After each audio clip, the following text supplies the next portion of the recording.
What's going on, everyone? What's up, y'all? How we doing today? Sleazy, how are you, buddy? I'm doing just fine. Outstanding. It's a beautiful day outside.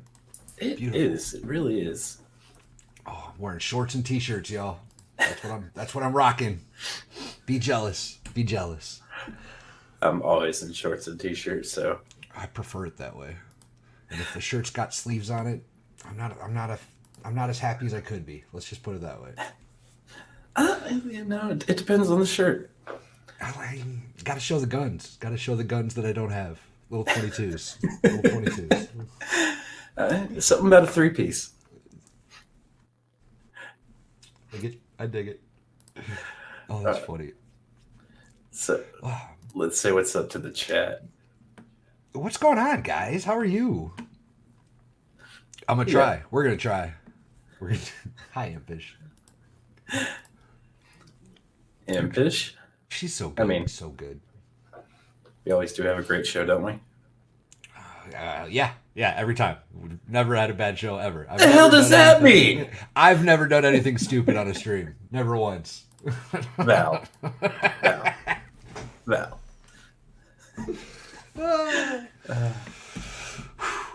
Ex-Comer chiming in. What's going on, buddy? How are you? Ever heard about this place? Interesting. You never heard of this? Oh, you're from somewhere else. That makes sense. You're from like Norway or something, right? From one of the France. weird countries. Yeah. We got- Jessica. She's so pretty. She's so pretty. Apostle Steve. What's up, buddy? Stevie? How's the baby? We got a new name in the chat. Marloka. Marloka. Hello and welcome. I'll have to say thanks to Jeff. Absolutely. He's a bro. Love that dude. Jeff's awesome. Yeah, we got some early birds. Always a good sign. Always a good sign. I think this is the first time I've seen to be Flair in this chat. I've seen her in Jeff's chat. I think Aussie's too.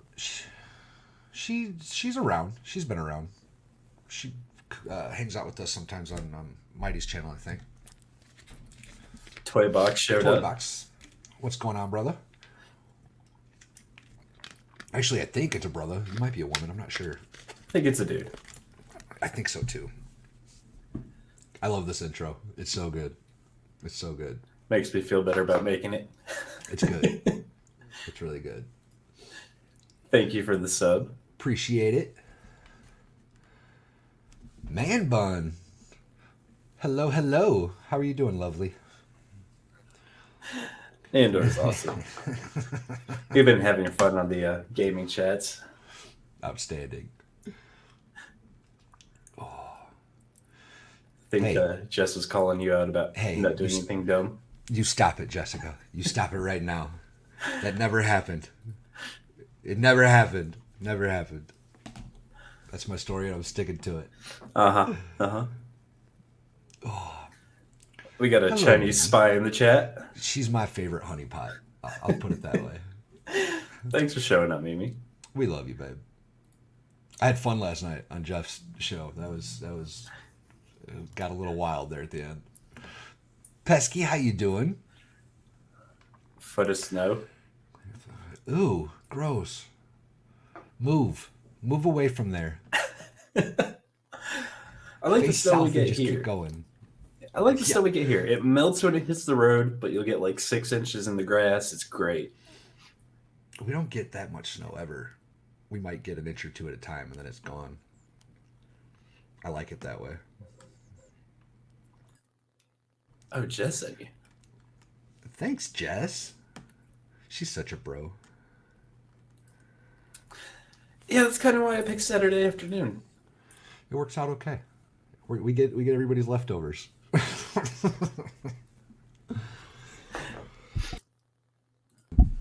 Oh Well, if Jess vouches for you, I'll accept it. yeah, to be Flair's awesome. Hey, Hey, Linda. Linda. How you doing, babe? Glad you made it. Sean, what's up, brother? I don't know how he changes his name so much. It's something weird's going on there, man. I don't know how he does it. Changes his name like every other day. That or he's got like 75 accounts. One of the two. Yeah, I mean, Google Mail is free. That's fair. Let's see. Yeah, that answers that question. Nice. Well, women can be gay too, though. I don't know. Just it's pretty basic and distinguishes between gay Gay friends and lesbian friends. Fair, fair. I'll give you that one. Johnny GTO, what's going on? I don't know if I've seen that name before, have I? I've seen it. I've definitely seen it on Jess's channel, Okay. and I, if it's the same person, they were on Andrew Legal Mindset. Okay. Well, welcome.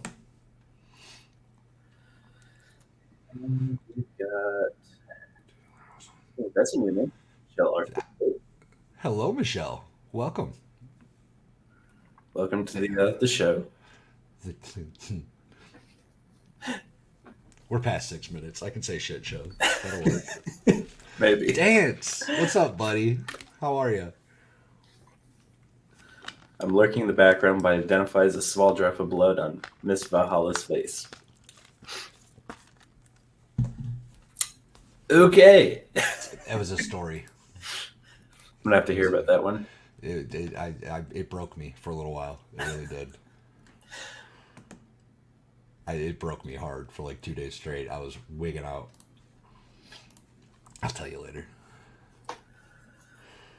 Let's see. The dirty trucker. Yep, I thought so. Okay. Outstanding. Valhalla's closed. That's Sean. That's a horrible. How did you change your name mid-chat? Hold on, I'm gonna figure this out. How did that just happen? I gotta figure this out. This is He's got to have multiple accounts. He's got to have so many accounts. It's just unreal. yeah. Every device has a different account on it.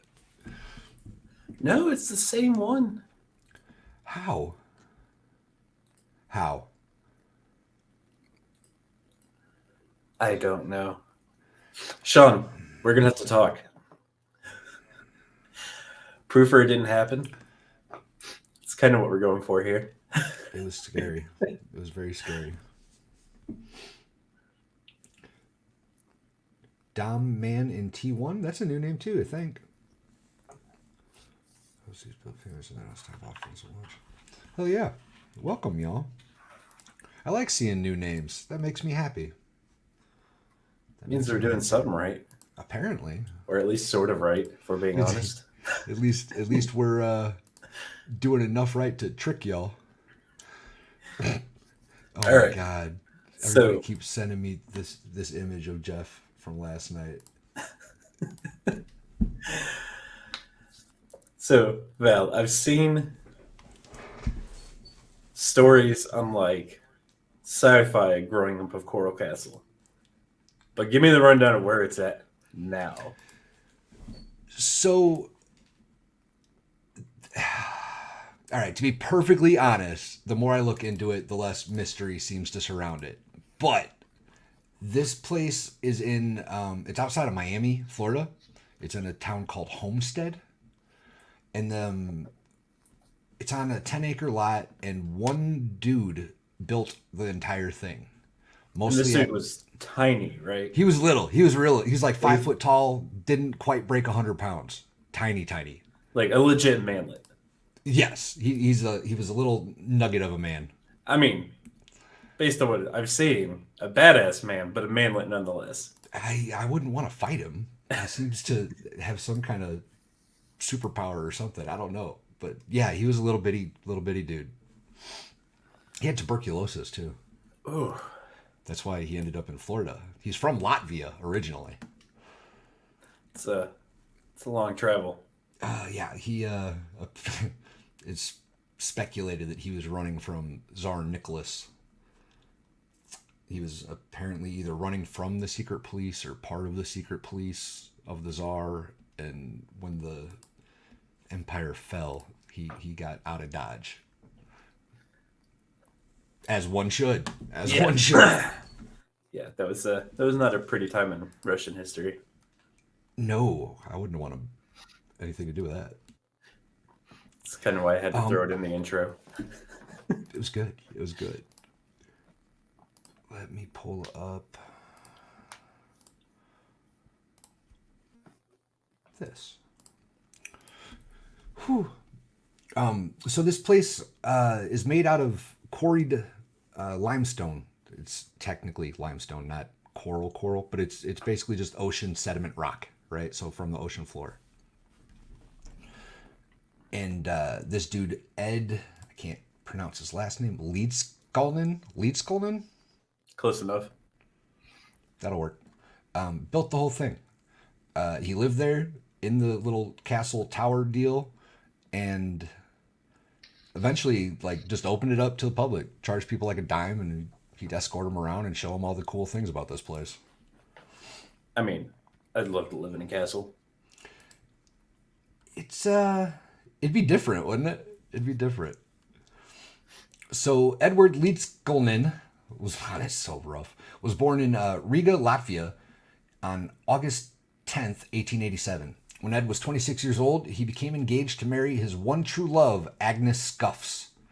Agnes was 10 years younger than Ed, and he affectionately referred to her as his Sweet 16. Agnes canceled the wedding just one day before the ceremony. Heartbroken and deeply saddened by this tragic loss, Ed set out on a lifelong quest to create a monument to his lost love that has become one of the world's most remarkable accomplishments. Originally called Rockgate Park, which is what he called it, but now known as the Coral Castle. With no outside assistance or large machinery, Ed single-handedly built the Coral Castle, carving and sculpting over 1,100 tons of coral rock, as a testimony to his love, Agnes, his lost love, Agnes. What makes Ed's work remarkable is the fact that he was just over 5 foot tall and weighed only 100 pounds. In this part of Florida, the coral in some areas can be up to 4,000 feet thick. Incredibly, he cut and removed huge coral blocks using only hand tools. He had acquired some skills working in lumber camps and came from a family of stonemasons in Latvia. He drew on this knowledge and strength to cut and move these blocks. Ed had lived in Canada, California, and Texas, but when he developed a touch of tuberculosis, he decided to move to a better climate to help his condition. Ed moved to Florida in 1918 and lived in Florida City until about 1936. Ed was a very private person, and when he heard about a planned subdivision being built near him, he decided to move to Homestead, and in 1936 bought 10 acres of land. Ed spent the next 3 years moving the Coral Castle structures. He had already begun to build from Florida City to Homestead, a distance of 10 miles. So he was already building this thing, and then up and moved 10 miles away, moved all these blocks 10 miles away because they were going to be around people. Understandable. Yeah, I can relate to that 100%. How did Ed move all these carvings a distance of 10 miles? Ed had the chassis of an old Republic truck on which he had 2 rails. He had a friend with a tractor move the loaded trailer from Florida City to Homestead. Ed lived a very simple life. He did not own a car. Instead, Ed would ride his bicycle 3.5 miles into town for food and supplies on a regular basis. Many people saw the coral carvings being moved along the Dixie Highway, but no one actually ever saw Ed unload or loading or unloading the trailer. Ed did much of his work at night by lantern light, and to help protect his privacy, he built numerous lookouts along the castle walls. In 1940, after the carvings were in place, Ed finished erecting the walls. The coral walls weigh 125 pounds per cubic foot. Each section of wall is 8 foot tall, 4 foot wide, 3 foot thick, and weighs more than 5.8 tons. When questioned about how he moved the blocks of coral, Ed would only reply that he understood the laws of weight and leverage well. This man, with only a 4th grade education, even built an AC current generator, the remains of which are on display today. Because there are no records from witnesses, his methods continue to baffle engineers and scientists. And Ed's secrets of construction have often been compared to Stonehenge and the Great Pyramids. The only written records of Ed left The only written records Ed left are five. That's so stupid. Are five pamphlets that he wrote. A book of every home, which contains Ed's thoughts on three subjects: Sweet 16, domestic and political views. Sweet, that's another one that doesn't. Editors, y'all, editors. He wrote three pamphlets on magnetic current, and his mineral, vegetable, and animal life contains his beliefs on life cycles. These pamphlets are available only in our gift shop. Of course they are. Of course they are. Apparently, he was pretty outspoken. He had some pretty conservative viewpoints, shall we say. You say that, but 16. Well, it was a different time. It was a different time.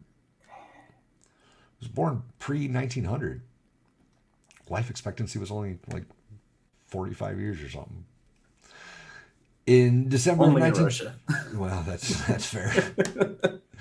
In December of 1951, Ed became ill. He put a sign on the door of the castle saying, "Going to the hospital." Took a bus to Jackson Memorial in Miami and died 3 days later in his sleep at the age of 64. After his death, a nephew living in Michigan inherited the castle. In 1953, shortly before his death, the nephew sold the castle to a family from Illinois. During the switch in ownership, a box of Ed's personal effects was found containing a set of instructions that led to the discovery of $3,500 bills. His life savings.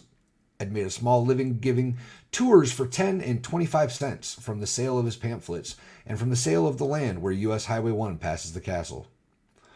Edward Leedskalnin's life achievement, The Coral Castle, an undying testimony of his great love for Agnes, Scuffs, took him from 1923 to 1951 to complete. The only other tribute that can compare to the Coral Castle is the Taj Mahal, built over 20 years and by several thousand slaves, as monument to the king's wife. Excuse me. In Ed's case, he labored intensely for 28 years working on his astonishing masterpiece. Ed was a common man who touched the lives of all who met him in an uncommon way. Forever carved in stone, the Coral Castle is a timeless beauty that defines Ed's undying love for his Sweet 16 and will continue to astonish Coral Castle visitors. Oh, so that's the man, Ed. An interesting man. Definitely, To say the least. had a To say the least. single view. Well, of his life. Just go for it. I was reading into some of the stuff in those pamphlets, and it gets a little wild. He blamed like church for priming women to be sex objects, and it was very strange, very strange. Hey, do you have one of those? Because I think we want to read those. Oh, I don't think I have one up. I don't think I do. We might be able to find one in one of these other articles eventually. I will make sure to find that. There you go. Oh, and I just closed out of that window, so I can't even look up the titles of those pamphlets anymore. Dang it. It's all right. I'll figure it out. My bad, bro. My bad. So that's Ed, chat. That's the man, the myth, the legend. In a nutshell. Don't need that up. We have a satellite image of this place, don't we, Sleazy? Yeah. Give me one second. So I'm going to pull up the Google Maps one, and then I found another one. I'm just trying to get it organized here. Oh, there you go. Xcomer's got it. Look, man, you are on top of things. The schools and the churches are cheapening the girls. They are arranging picnics or coupling up the girls with the fresh boys. And then they send them out to the woods, parks, beaches, and other places so that they can practice in first-degree lovemaking. The schools and the churches are cheapening the girls. I'm going to say based. That's what I'm saying, man. He was, shall we say, ahead of his time, maybe, or something. Something, I don't know. So, this is the Coral Castle right here. It doesn't look all that impressive on satellite. Yeah. Which is kind of why I was looking for this one.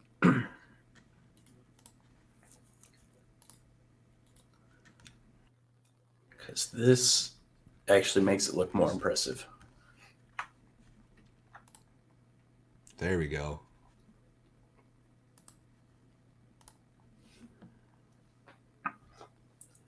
I'm assuming those are people. Where? See where my cursor is? There's like, it looks like a person. You can almost see legs there and right there. Oh, I see what you're saying now. See, I don't actually see your cursor, but I figured out what you're talking about. Why isn't it showing my cursor? The last one did. Yeah, it did. There it is. There it is. Yeah, I would guess those are people. I would guess. Yeah, see, that looks impressive. That was where he lived. He lived in that tower in one room. And he built all this stuff. Carved it, balanced it, fixed it together. What are these numbers? What do they mean? 5A priest, 5C tail. Are they saying it looks like constellations? I don't know. Could be. Maybe. Some kind of star map of some sort.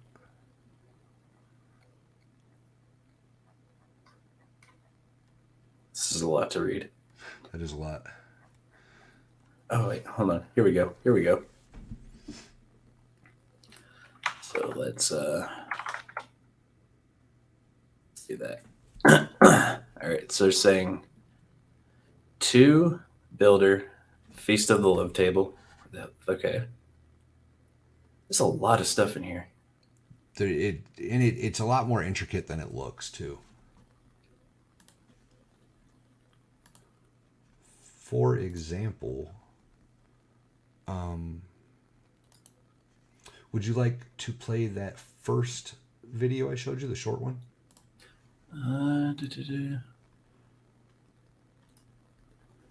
Trying to get to it. Yep. In this video, it doesn't have to have the sound on it. All this video is intended for is to show you some of the features of this place. This one, right? The old-timey one? Yeah. I think this is it. Yeah.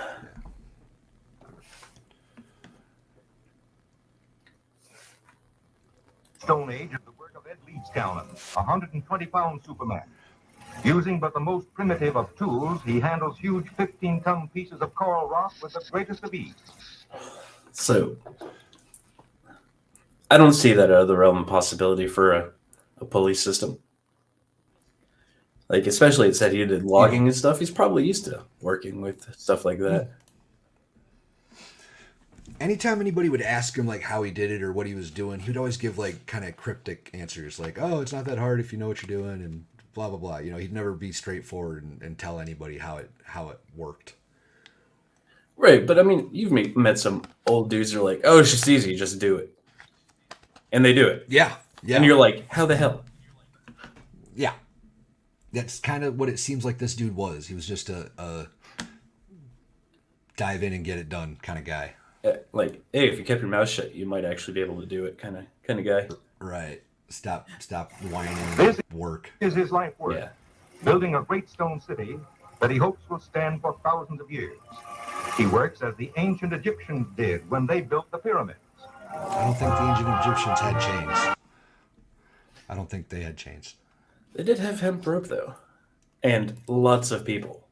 They did have lots of people. You have enough people, you can do anything. In the army, we called that Joe power. You can get any truck unstuck with enough Joe power. Is it wrong? No. Exactly. Oh, hold on. Xcomer, I looked into this. I'll pull it up in a second.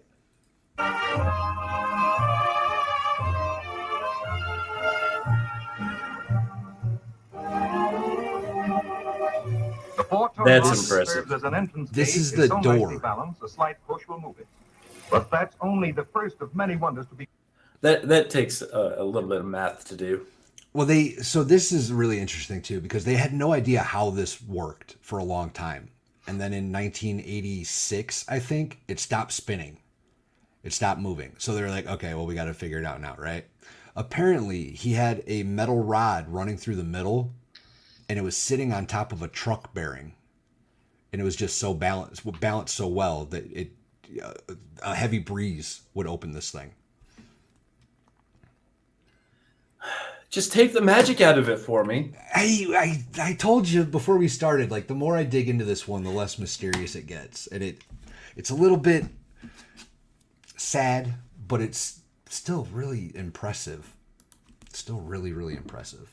Yeah, no, I mean, 120-pound dude just building a giant castle. No, less than 100 pounds. Less than 100 pounds. I thought they said 120. Okay, 100 pounds. We'll say 100 pounds. It's still tiny, impressive. Tiny little man. Be found in this strange place.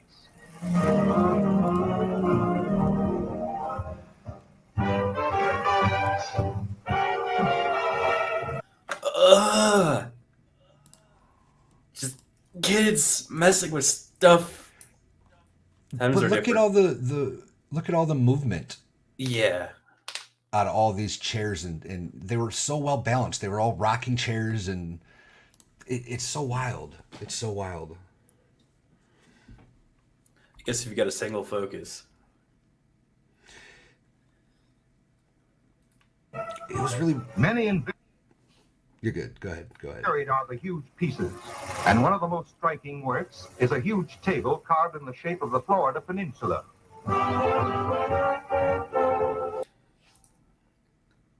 Those are big stone chairs, man. I'm not gonna lie, I kind of want one. Right? Put it out in the yard. Here's further example of how he's balanced these great carvings. There's comfort in these rockers, too. I'd hate to get my toe stuck under that. Bro. Like my feet are just hurting thinking about it. You'd lose a toe, for sure. Don't wear steel toes. Love was love even in the Stone Age, and we have a different version of a merry-go-round. It does look like something out of the Flintstones. Doesn't it?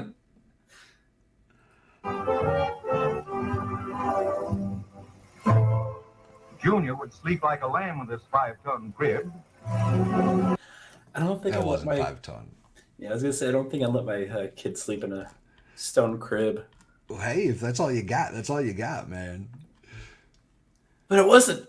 He had more. He did. He had a lot more.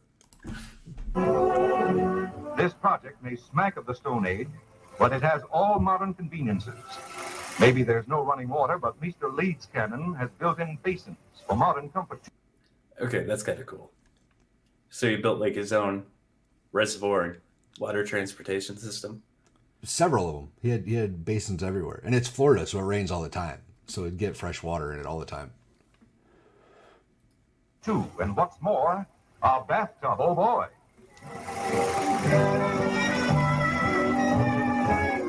She's sitting on top of the world or something. Just Or something. Or something.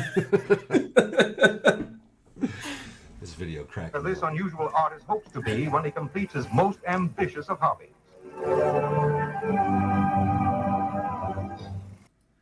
Okay.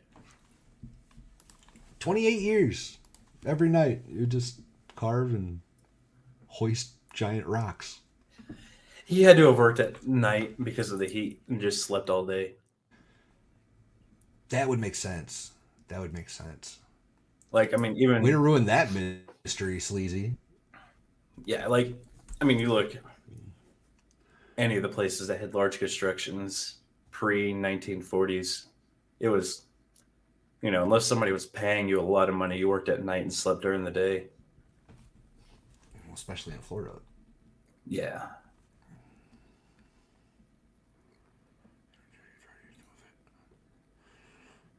All right, so what was it? This one. So Comer said it was super heavy, but it was porous. And I had I the... think Same thoughts. So I I think looked the up. first article said it was 125 pounds per square foot. The first thing I read, if I recall. Well, I did cubic meters because these blocks are pretty damn big. Sure. So a cubic meter is 3,400 pounds almost. So they're heavy. They're really heavy. Each wall segment was over 2 cubic meters. Well over.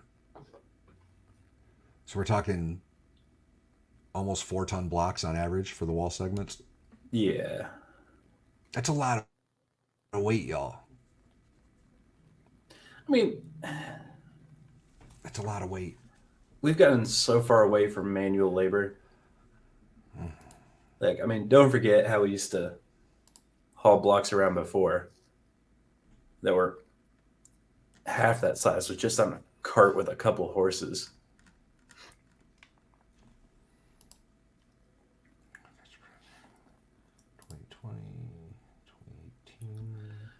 But I think I can change that to a cubic foot. Yeah, so a cubic foot's 100 pounds.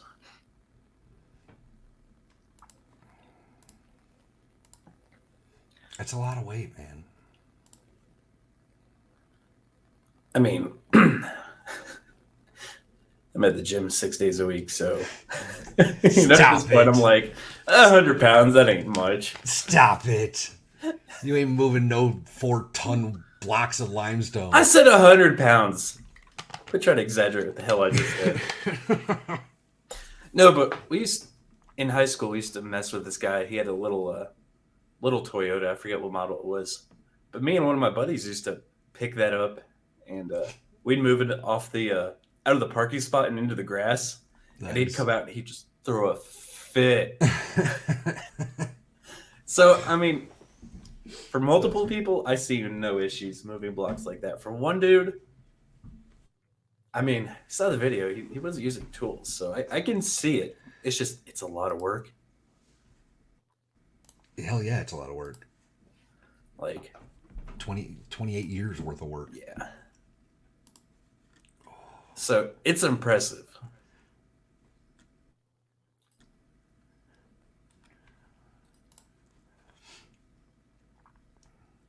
The next article has some better pictures in it, and we'll read through this a little bit. 20 facts surrounding Coral Castle in Florida that prove it's way more impressive than it looks. I don't think it's pretty impressive already, so. Coral Castle is one of those bizarre structures in the middle of nowhere that brings in all sorts of inquiring minds. Located in Where Am I, Florida, That's funny. Coral Castle is one heck of a structure. Who built this expansive thing? Why did they build this thing?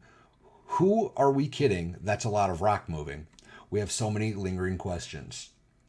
Let us answer all of them for you with these facts that prove that Coral Castle is far more impressive than anyone thinks until they get up close and personal with it. This is one tourist spot. Whoa. That was weird. Oh. My whole computer just like flashed black. That threw me off. Sorry. Let us answer all of them for you with these facts that prove that Coral Castle is far more impressive than anyone thinks until they get up close and personal with it. This is one tourist spot that you won't be able to skip out on when touring the sunny state of Florida. It's pretty incredible. Coral Castle was mostly built in secret. The creator of this fascinating structure was a highly private fellow. He often greeted visitors of his masterpiece when they came to view his work. But during the construction, he would create his castle under the cover of night. These secret work hours led to much speculation regarding how the work was getting done. Edward Leedskalnin didn't get his final wish, which was to be buried at Coral Castle. The man who gets to lay claims, yeah. If you build a castle and you want to be buried at it, bury the man there. Do it. Oh.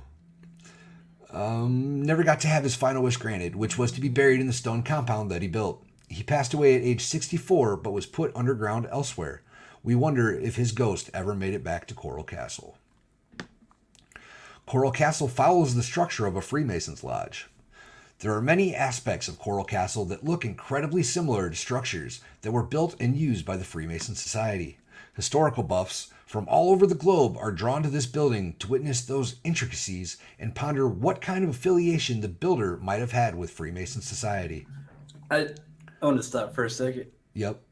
I am really kind of annoyed at how much everybody blames Freemasons for everything. Same. I'm Like with you on that one. there's some stuff, but no, not everything. I was or am a Freemason, I guess. I used to be. Are you still paying Not dues? really anymore. No, I'm not. Then you're not. Right. But my old man was a Freemason. I was a Freemason. Kind of stopped when I moved. Val, don't you know? You're supposed to be like in charge of the world as a Freemason. You're not I supposed to be clearly a am. humble goat farmer in the middle of a mountain somewhere. I'm very clearly running everything. That's what I'm doing.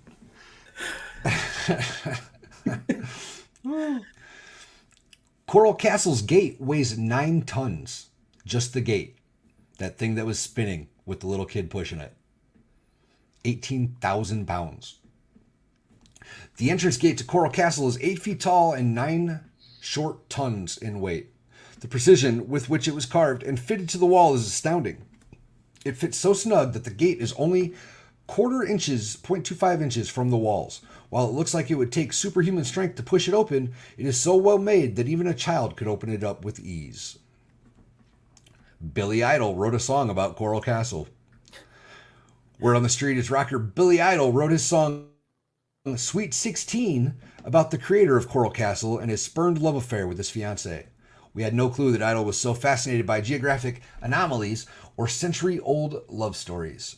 To be fair, not flair, but fair, it is a pretty incredible story from start to finish.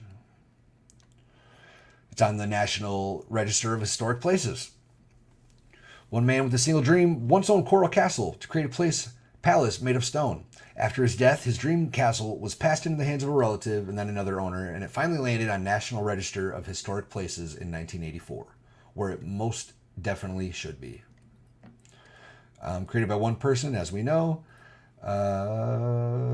He managed to envision such a structure and then complete it all on his lonesome. Has many speculating that he had the help of magic. It took him 28 years to build. The Coral Castle creator came from faraway lands to build his epic dream structure. He was born in Latvia, where he only received up to a 4th grade education. From there, he traveled to North America, where he spent time in Texas, Cali, and Canada before finally deciding to call Florida home. Built because of the spurned love, we knew that. Lived in the 2nd story of the castle, I told you that. Moved block by block.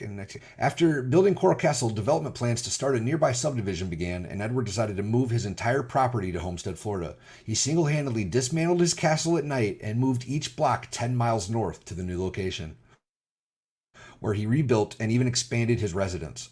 Consider this fact next time you take on a home improvement project. Could you imagine? You're muted.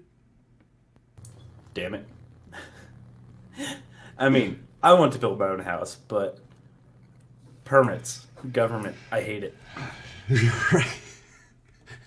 Yeah, you couldn't get away with just setting up a bunch of blocks anymore and calling it a house, could you? No. Oh.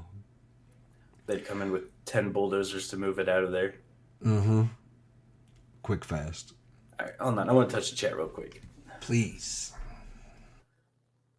All right, where were we?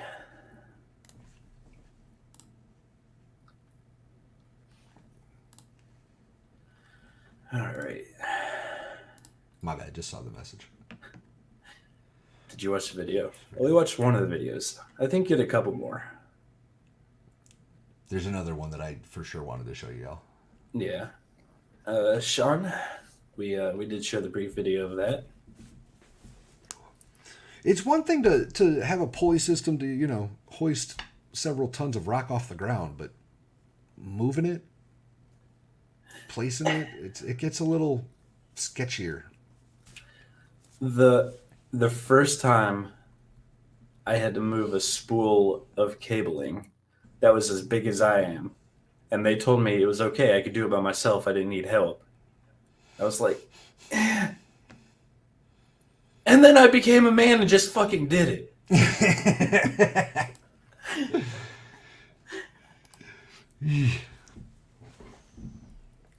Barbara. Okay, so it says it's on 10 acres. It's 1,100 tons of stone, of coral stone. so it's big. Real big. Real big. Almost the size of my house. Yes. We'll accept your answer. I'm assuming that's the picture I pulled up where it had all the lines on it. That'd be my guess. Yeah, I'm thinking the same. Barbara, if you go, send us pictures. Please. And for good measure, just in case, I'm going to post the Discord link. If you have a Discord, join us. I strictly moderate it because I want it to stay on topic, and I know how degenerate Discord is. This is the least degenerate of all my Discords, y'all. I promise you that. I pulled up the weight chart for Xcomer. So technically you're right, it's not as heavy. It's still heavy. It's still pretty flipping heavy. It's still pretty heavy. Yeah. I kind of agree with Barbara on that one. I would think so. Yeah, when I said they had hemp ropes. Yeah.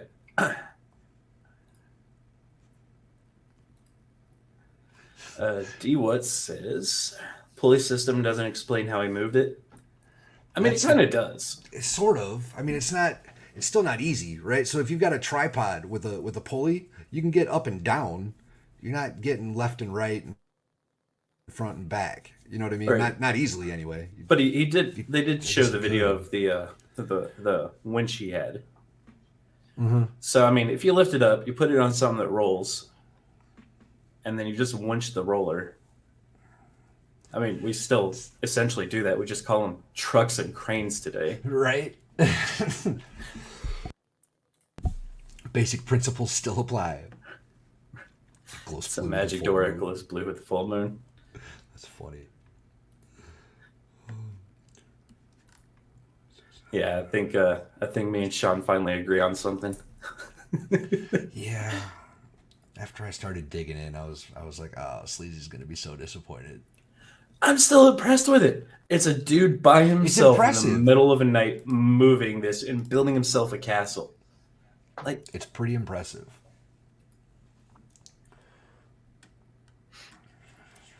Yeah. That's why I thoroughly believe it's just tens of thousands of people in the pyramid with ropes and pulleys. It's pretty big ropes. Flintstones. Meet the Flintstones. Have a yabba dabba do time. All right, now that we're going to get copyright struck for that. For that one. Never mind the videos. Right. Yeah, I pulled up that table, so yeah, I'll leave that one be.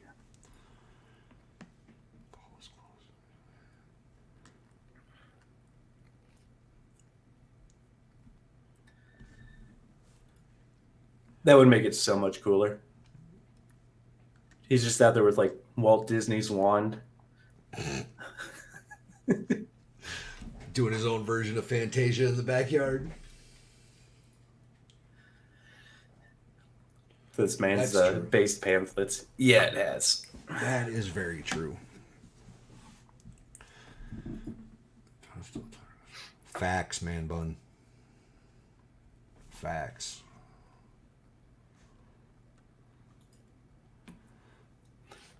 One does not simply become a Freemason. We're not going to get into that on the internet. 3 times. 3 times.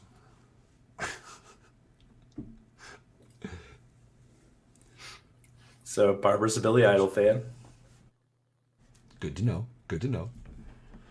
I guess I'm not entirely sure if the Historic Society is a government organization or if it's like a They usually are kind of deal. I would assume so. But I thought it said a family owned it now. They bought it, and then the Historical Society took over. Okay. Like they sold it to them or something. It went to a relative, and then they sold it to a family in Illinois, and then the family in Illinois eventually sold it or gave it to the Historic Society. The Polish system doesn't explain him. Well, he grew up during the beginning of the USSR, so he didn't have a lot of food, so he was small. That is true. Moving. Rosman Ranch, hello and welcome. Hello, hello. Good deal. I did good then. I grifted well. Look at you grifting. I almost forgot. I was on with Kaiser for Lego Build last night, and they're like, "Yeah, anything coming up?" I was like, "No, I don't think so." Mighty was like, "Yeah, you do tomorrow," and I was like, "Oh yeah." We got there in the end. So I'm looking for a new co-host. We got there in the end. Oh goodness. Yeah, I did tile for about 3 months. I hated that. Yeah, that doesn't sound like fun. That doesn't sound like fun. But again, if you have a Discord, here's the link. Should be good for a week, I think. That long? Cool. I thought they were shorter pass keys or whatever. I've got some extra stuff in the background. That a boy.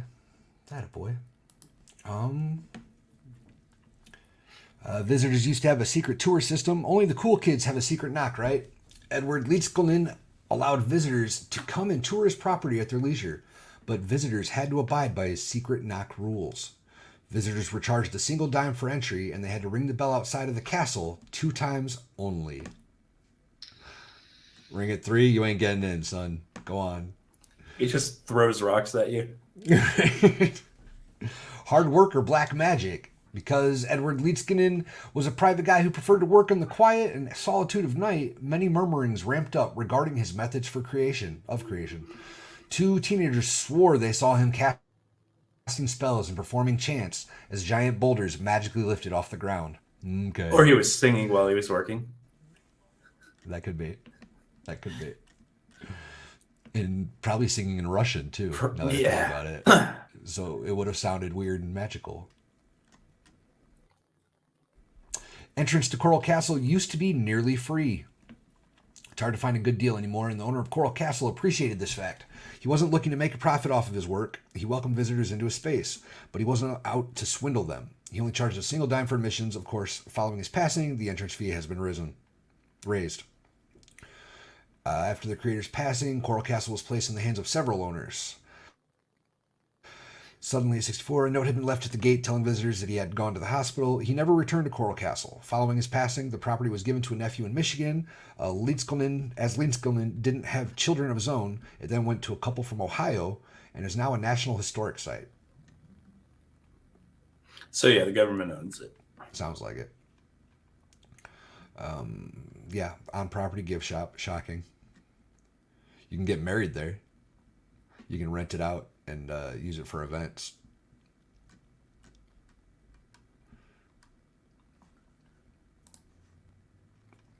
And then Rockgate Park is what he called it. Coral Castle does sound better. I like Coral Castle way better.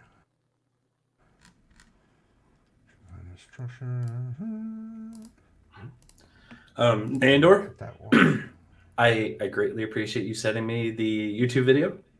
However, with what happened with our Sasquatch video when I pulled up that I didn't edit before showing him on screen, I will watch that.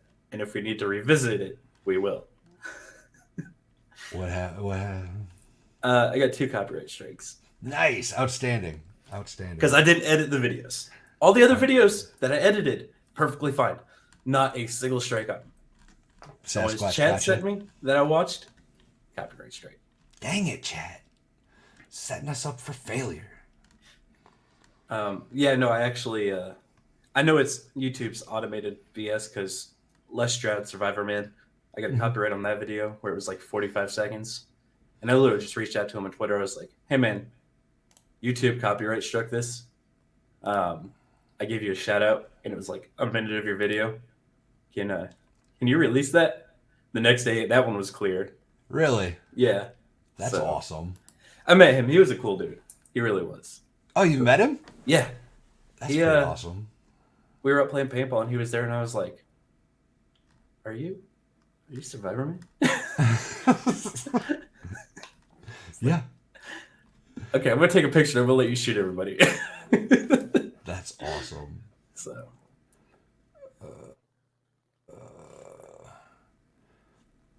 let's do this one. Bamf. Since we already brought up the Masonic stuff. The Coral Castle, Masonic Mystery in the Sunshine State. Shh, scary. This one does have some pretty awesome pictures, though. So it looks nice. This will be. It looks absolutely gorgeous.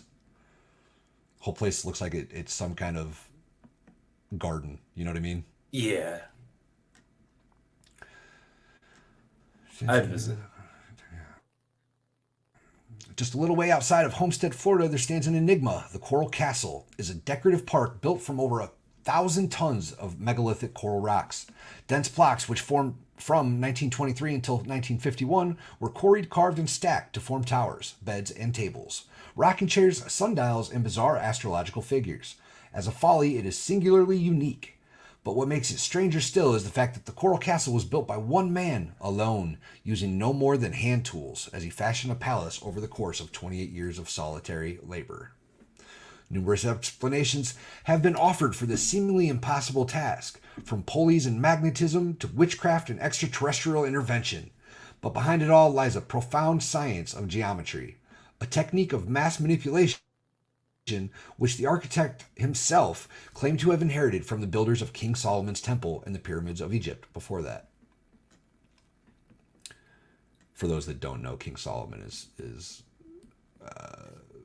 heavily influential in Masonry and Freemasonry. Like, some of these structures are just wild. Yeah, I mean, it's impressive. But it's 28 years worth of work, right? The guy wasn't going to work at 8 a.m., getting back at 5, 6 p.m. at night, and then working on this. Like, this was his life. Yeah. Times were different back then. A lot of it's the same story, so I don't really want to keep reading it over and over again.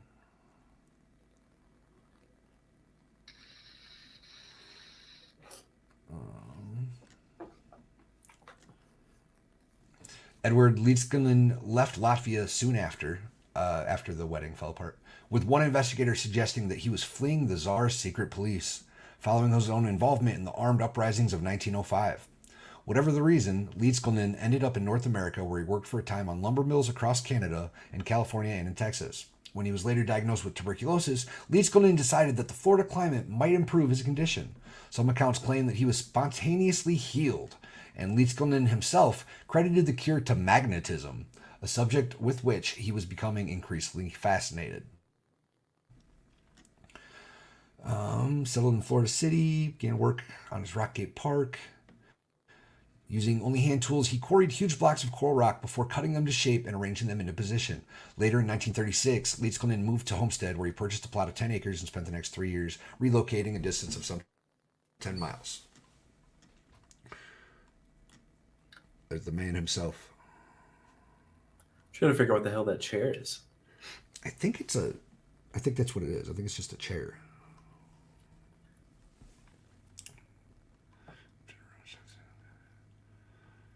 By the 1940s, Leedskalnin, who lived in a room inside the single castle tower, had opened the park up to paying visitors. He installed a bell and carved a sign into rock by entrance, read "Admission 10 cent, drop below." Took great pride in showing off his creation, but when asked about his methods, Leedskalnin would always dismiss the question with something like, "It's not difficult if you know how." And then he died. Well, this place is awesome looking, ain't it? Nandor, I'm glad I wasn't the only one who thought about it.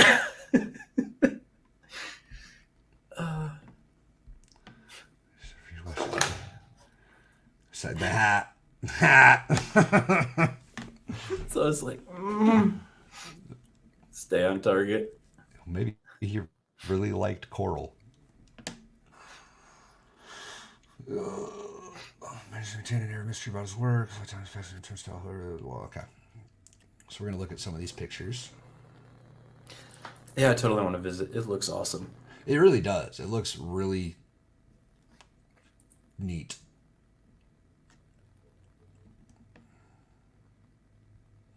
Walking us through the wonders of the Rockgate Park, he led us first to the telescope.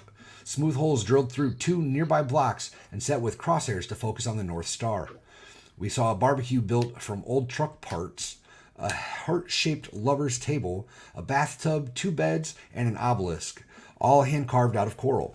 Leedskalnin had built a total of 25 rocking chairs, too, each one formed from a single piece of coral and set with smooth, curving tracks beneath to allow for a gentle rocking motion. One of these, apparently his favorite, was positioned up high, offering a panoramic view over the park. We were shown a sundial next, with markings that could be used to deduce the time of day, the season of the year. That's a weird way to write that, too. The time of day and the season of the year. Another table nearby, meanwhile, had been carved into the shape of Florida State. Many of the features our guide informed us had been designed as an imaginary home for the family that Edward Leedskalnin never had. His twin chairs, twin beds, and heart-shaped table were intended for himself and his Sweet 16. Other features included a water well dug into the center of the park, as well as a sound-canceling punishment room for use in disciplining mischievous children. Mm-hmm. Uh-huh. Mm-hmm. Man bun. Thoughts? Here's the sundial, though. It's kind of cool. Isn't it?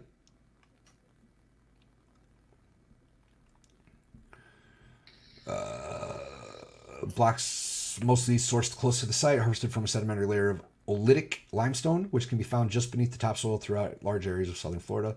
The blocks were then shaped and stacked together without the aid of mortar, their weight alone serving to hold the structures in place.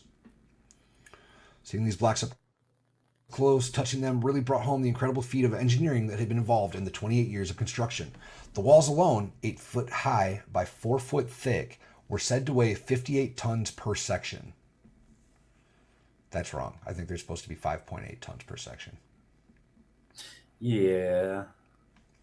Each block around the park weighed an average of 15 short tons and as much as 30 tons for the larger items, while some of the taller monoliths measured anything up to 25 foot in height. Do we have any Freemasons in this group? Don't care. It's kind of a neat table, though. I would destroy my knees and shins sitting at the table. Bro.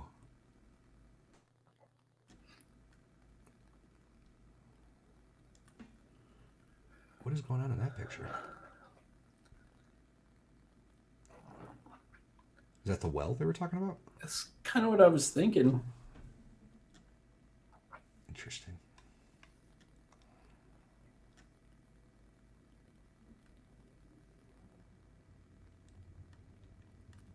They've got like a little museum set up in this place with all of like his old tools. Can you zoom in on the... Oh, right click on the picture. I hope it won't let you. It's trying to zoom in. All right. Oh, that didn't work.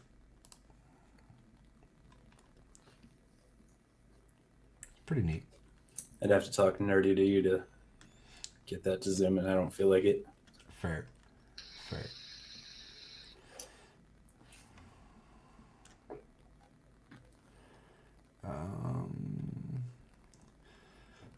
Since Coral's placing using it. But there are rational explanations for the work as well. For example, in 2012, John Martin released a book titled Coral Castle Construction, How One Man Created a Megalithic Wonder, which set out to debunk all of the myths surrounding the Coral Castle and explain how Edward Leedskalnin was able to move all 1,100 tons of coral into place using only fundamental engineering principles.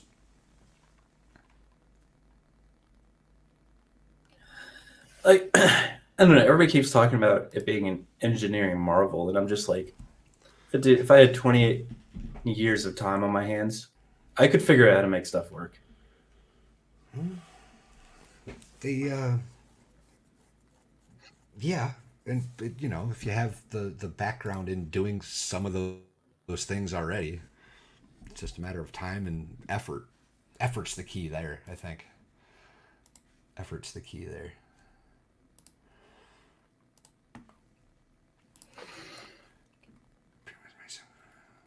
What was the... Oh, that other video we could watch if you'd want. It's a little bit older. And it's got some Asian closed caption deals, subtitles on it.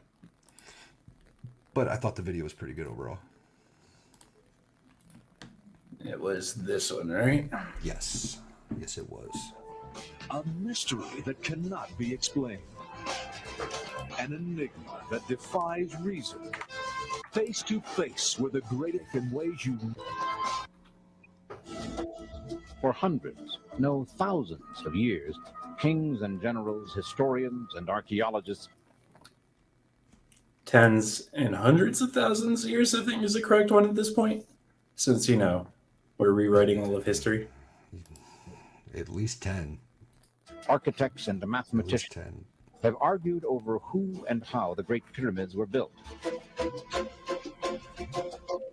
Is it possible the answer can be found not in some ancient Egyptian tomb, but in an amazing tourist attraction in modern-day Florida called the Coral Castle? I mean, yes. I don't think it's that complicated, y'all. I really don't. think so either. Barely 5 feet tall and weighing slightly less than 100 pounds, a man by the name of Edward Leedskalnin seems to have accomplished the Herculean feat of quarrying, cutting, moving, and raising 1,100 tons of coral rock using only... Yeah, that's still impressive. It seems a lot bigger in the footage than it does on the map as well. I don't know Yeah. if it's camera angles or... I don't know. Place is simple tools. huge. Could he have done it by himself? Is it possible that one man, a small man at that, could cut, quarry, He was just built different. That's all. 100%. and move these massive coral stones? He By was himself. toxic masculinity encompassed. And I approve. I approve wholeheartedly. Could it be there is some secret of levitation or anti-gravity known to ancient builders that was rediscovered by Edward Leedskalnin? How could one man cut and set this 9-ton coral gate so precisely that even today a child can move it with one finger? Well, you ruined that one for me. Yeah, my bad. My bad. The answer will amaze you. Coral Imagine Castle that is thing perhaps squishing you. America's I just hope it'd be quick. Getting a hand stuck in that thing. Oh, what was the hiker that got crushed by a boulder and had to cut off his own arm? They made a movie about it. I don't remember his name, but I know exactly what you're talking about. most intriguing mystery. I couldn't. Like the great I couldn't. You could? Cut off my own arm? Probably not, no. Look, guess- if I'm going to die out in the sun baking to death or cut off my arm. I'm cutting off my arm. Gonna be a one-armed son of a sleazy. Yeah. Pyramids of Egypt, it shouldn't be there. But there it is, welcoming visitors every day into its unusual confines and its unbelievable history. Ed Lee Skowron said he knew the secrets of how the pyramids of Egypt were built. Yeah, muscle power. Joe Power. And I believe his claim was accurate. Did Lead Skowron somehow stumble onto some mechanism known only to ancient architects and use that knowledge to float enormous coral stones into place? Yeah, it's called ropes and pulleys. We still do it today. That's kind of a cool Lead archway, Skowron though. apparently devoted his Did you see the way those stones were set? No way. stones. Those? Oh, it was. I thought it was an actual Lead picture. My Skowron bad. apparently devoted his entire life to this project. Was it a labor of love? Why did he always work alone and at night? I mean, he moved of all 10 miles. I guess he just hated people that much. And I can't disagree with him. I relate. I can relate wholeheartedly. What was the great discovery he worked so hard to protect? The epicenter of Coral Castle's mystery is Ed Lead Skowron himself. Who was he? Why did he leave Latvia? And how did he finally end up so far away in Florida? And is there evidence that the story Lead Skowron told visitors about himself? And see, I remember them saying that box was a levitation device. Yeah. And there was a lot of speculation that he was using some kind of like acoustic technology at one point anyway, but it doesn't seem to hold much truth. like, I'm no mighty me, but the amount of power you would need to cause that much sound to move something, I don't think it's going to fit in a box that small. I don't know. I'm not sure. Randall Carlson's doing a lot with it though now, like not him specifically, but he's involved with some kind of new acoustic technology that's supposedly coming out soon. I don't know the details yet. I mean, he's got some interesting theories, but I want to see it first. That's supposedly he said on Rogan that they're going to be kind of bringing it out, letting people know about it. I want to see it first.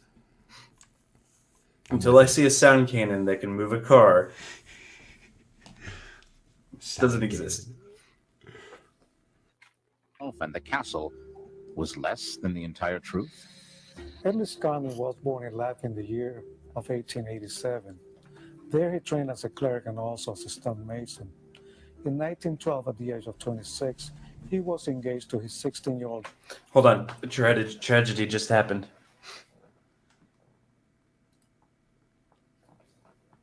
They removed Dan. Thank from God. chat. Thank God. Burn it. Burn it. No, did you hear what everybody figured out how to break Chat GPT? With the Dan thing? Yeah. Yeah, I did. To avoid all the censoring it was doing. Awesome. Tragedy.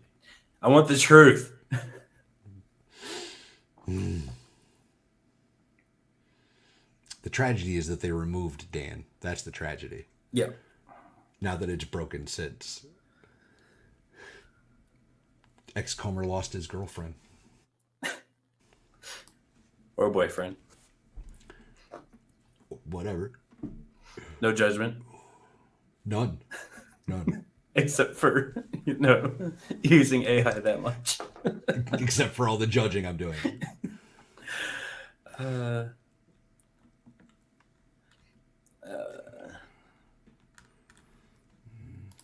Girlfriend Agnes Scoff. The day before the wedding, she decided to call the wedding off, telling Ed that he was poor to marry her. Crushed by this sudden rejection, Ed left Latvia that year, and eventually he wound up in Florida. Skip some of this. It just seems to be The backstory. Coral Castle as a future home for him, Agnes, and their children.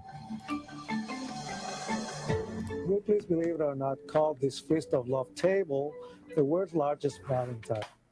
The world's largest Valentine. And she still said no. Yep. I wonder if you ever saw her again, actually. Because I'm assuming she stayed there. Yeah, because it sounded like he is the one who fled. Yeah, in a hurry.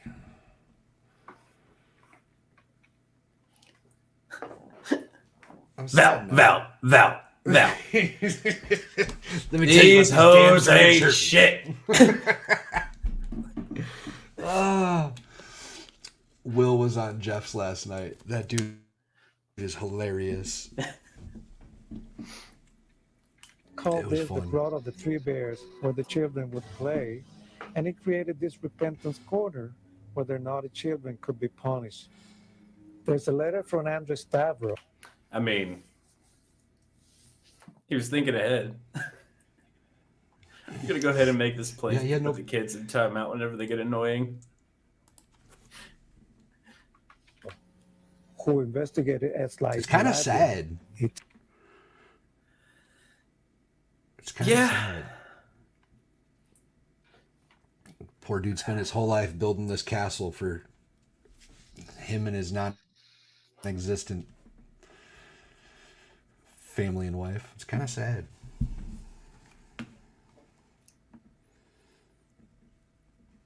Yeah, he definitely chased that dream. Mm-hmm. Tells a different story. I met his relatives, found one document and one old photograph of him.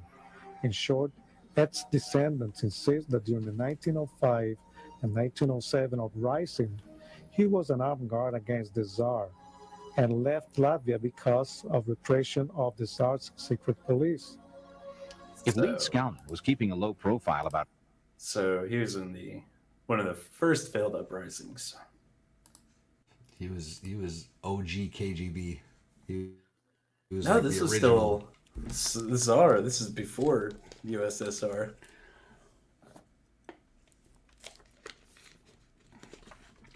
his past, then can we entirely trust his explanations about how he moved and lifted coral stones weighing up to 30 tons?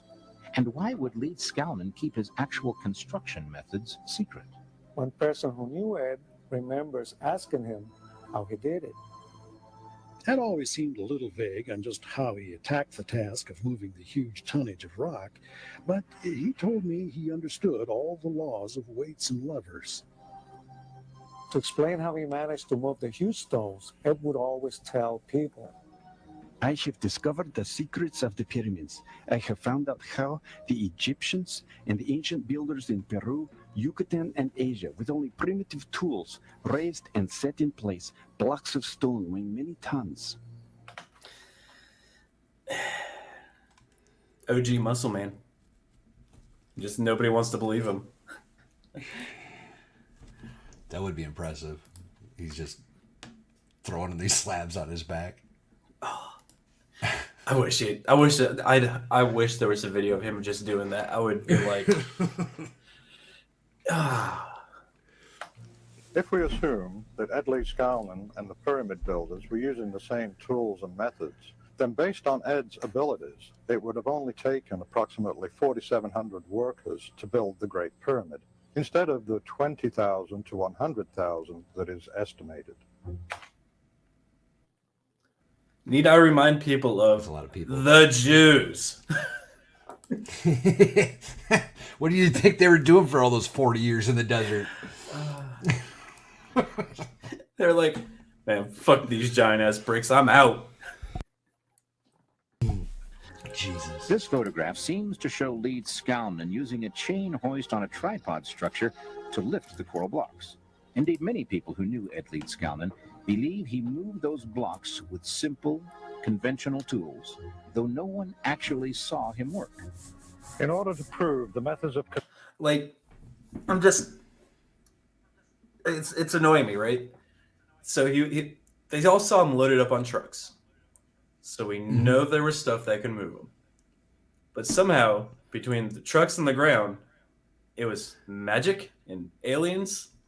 Well, It's sexier that way. You get more clicks. You get more clicks. And I'm the one who wants to talk about Bigfoot and cryptids, and I'm the one who's like, man, this is retarded. I told you you're going to be disappointed. Construction that Lee Scalnan used, we'd have to replicate the more difficult aspects of the work. Lee Scalnan might have been able to hoist the 6-ton blocks for the wall with conventional mechanical tools. But that does not explain how he raised the 23-ton obelisk, or especially this 30-ton block and this wall, all by himself and only with a 10-ton chain hoist. One of the most amazing aspects of this mystery is its complete accessibility. Yeah. The castle is, after all, open to the public. So has anyone ever tried to move any of Lee Scalnan's structures with conventional tools? Or tried to figure out how many people would be needed to do the job? One of its most remarkable works is the 9-ton door. It's so perfectly balanced on an all-mill shaft that incredibly it will... And, I mean, if I'm being honest about that, he gets it up there, it fits, and it takes a lot of work, so he just chisels off some extra stone until it's, easy. Right? Could be. Keep it simple, stupid. They said that that the gap in that door, like the gap on the side, was like a 1/4 inch though. So I mean it he wasn't getting in there and chiseling it out. It was fit pretty well before it got placed. All right. So I'm curious what the chat thinks. I put a poll in the chat. How were the stones moved? Is he just a muscle man? Was it aliens or was it magic? I kind of want to know what the chat thinks. I voted. Open to the push of one finger. In order to repair the door in 1986, Coral Castle had to hire a 6-man crew with a 20-ton crane to move the door and make the needed repairs. And after the repair, the door was no longer as perfectly balanced and positioned as when Lee Scalnan constructed and placed it by himself. So how? That's also pretty impressive. Yeah, I mean, it's impressive with the door. But, I mean, fuck. What rule is it? I forget what it is. It's like the simplest explanation is usually the correct one. Occam's razor? Yeah. Like, and I get it. Like, they wanted to repair the doors so the government could make money off of people. So they just hired a crane and did it as fast as they could. And he took his damn time and put all his loving care into it. So it took him longer. It's still impressive they moved him. How did Lee Scalnan do it? And just how much did Lee Scalnan want the world to know? Can we discover any clues to his secret building methods in the papers and booklets he wrote? In his booklet on magnetic current, Lee Scalnan said that all matter consisted of individual magnets. He believed that magnets from the middle of the Earth attracting objects containing both North and South Pole magnets cause gravity. Is it? Except that's not quite where we're at today. Damn it, where's Mighty? That's what I was just thinking. I was like, wait a minute. I'm going to bypass that conversation for a minute. We might need to revisit some of these topics with the mightiest of meats. We might have to. That Lee Scalnan somehow figured out how to turn off gravity using his unconventional ideas about the nature of all matter. But isn't a world without the law of gravity really an impossibility? I was baffled about the nature of anti-gravity until a colleague asked me to describe it. I said that it was a means by which objects could be lifted. And then I realized that we were already applying anti-gravitational techniques in our everyday life, like getting out of bed in the morning. That's not anti-grav. Ow. Ow. It's an old video. I'm not sure how much... I have thoughts, but I can't speak them because I'm not sure how much of it is supposed to be on the internet. So I'm gonna just not speak on it at the moment. Ooh, so you've got Freemason knowledge on anti-grav technology. Yep, that's exactly it. That's it. The Freemasons taught me. All right, I'm Or gonna an airplane, try. rocket, and forklift are all devices to overcome gravity. So I asked myself, what if there's no such thing as gravity? If, as Lee Skalnin claimed, all things, all matter consists of individual magnets, could the known properties of magnetism explain gravity? Then I began to speculate that Lee Skalnin was creating anti-gravity by simply flipping the magnetic poles in his coral blocks so they would match.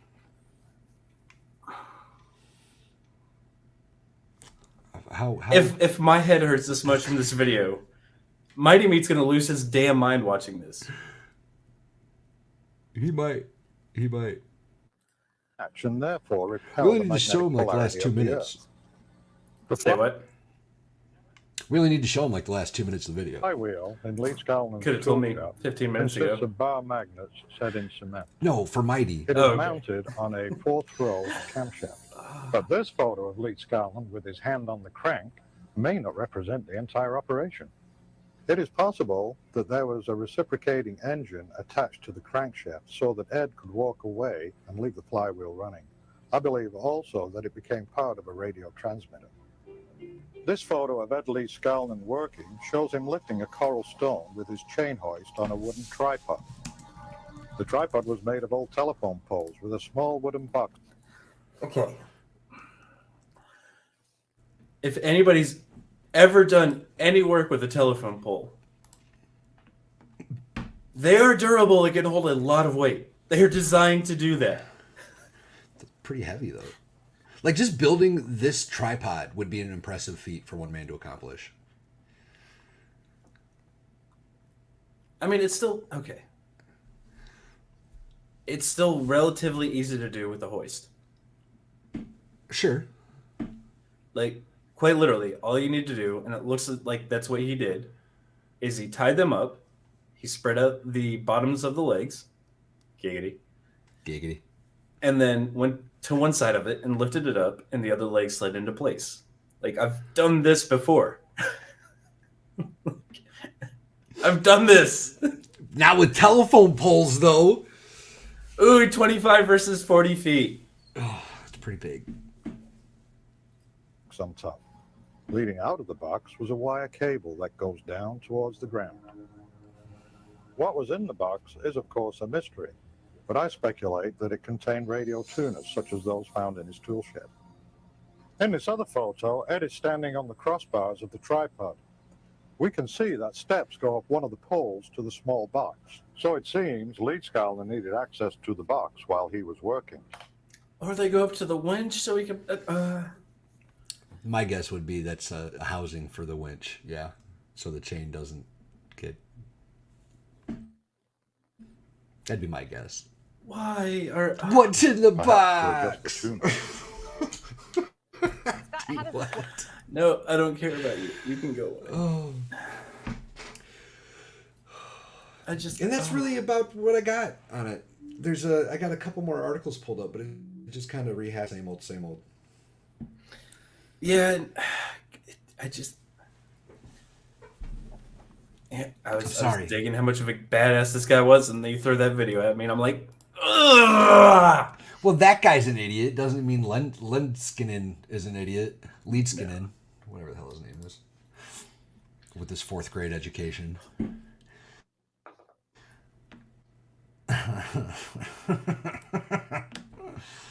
So yeah, not so much mysterious, y'all, but still pretty awesome, I think. Pretty cool achievement, if you will. Yeah, and I saw a couple of people in chat say they never even heard of this, so Well, no, good. it's an incredible feat, and it's a little weird. I'd like to know exactly how he did it, because maybe I want to build a castle. There's still some questions. Like if you told me to go build a tripod out of telephone poles right now, I'd look at you like you're crazy. Like how do you even start? I'd ask for a winch. Right? I've got everything else. All I need is a winch to haul that much weight by myself. dig a 40-foot hole and stick it down in there first? I don't know. So I did it with 25-foot pieces of timber.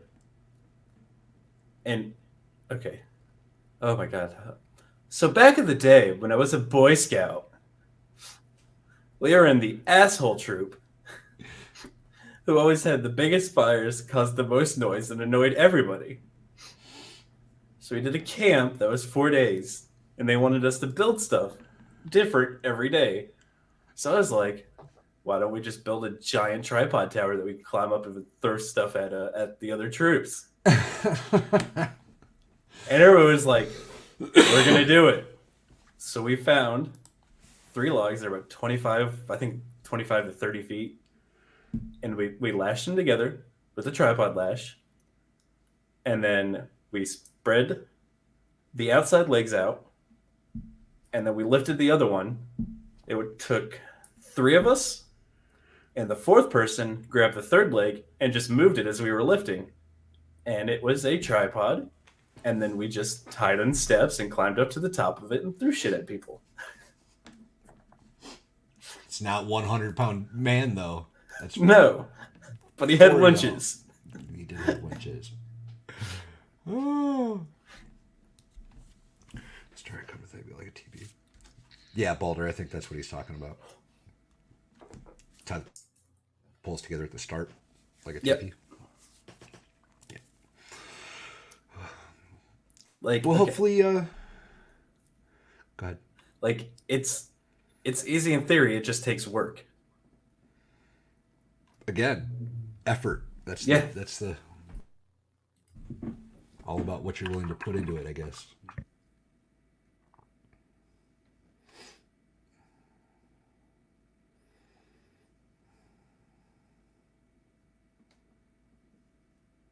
That's true, Pesky. That's true. The poor. What were they called in Russia? What were the peasants called? There's a word for it. Starving.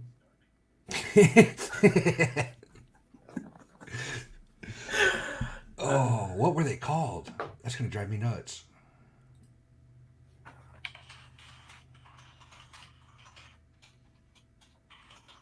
Someone in chat beats me to it. I approve. I'm guessing it's going to be Comer.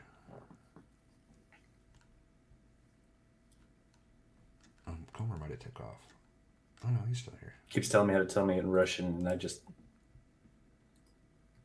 can't read Russian, can you? It starts with a C. One of them, K, I think. One of them saying muzik. Not the one I was thinking of. God bless it.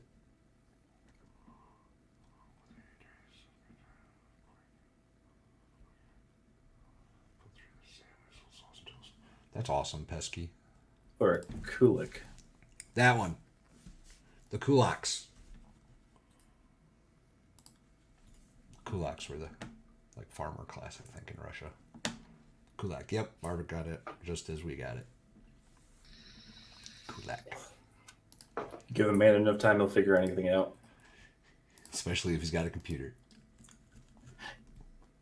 And a bunch of people paying attention to what he's talking about. Right. I mean, I like my computer because it's made my library a little bit smaller, but I like my library. I got quite a few books. Oh. Well, that's what I got, man. That's Coral Castle. Yeah, that was cool. Hopefully y'all learned something and found it intriguing, at least, even if it wasn't mysterious. Oh, I forgot to end the poll. 66% say OG Muscle Man, 33% say magic, and nobody believes it was aliens. Probably for the best. Probably for the best. Well, I appreciate everybody who showed up. I think that's it for today's episode. Chat, we love you. We appreciate you. We got some other ones coming up. Yeah, I don't know if we we've got a bunch of orders or topics. anything. I think we might do a cryptid next week. Okay. We might do a couple because those are always interesting. I think probably doubling up on a couple of them would probably be the better option there. Like, let's not pretend like there isn't a cryptid in every damn city. Right. But again, I appreciate everybody. Y'all have a good day. Love you, chat. We'll talk at you later. Remember, be easy like sleazy.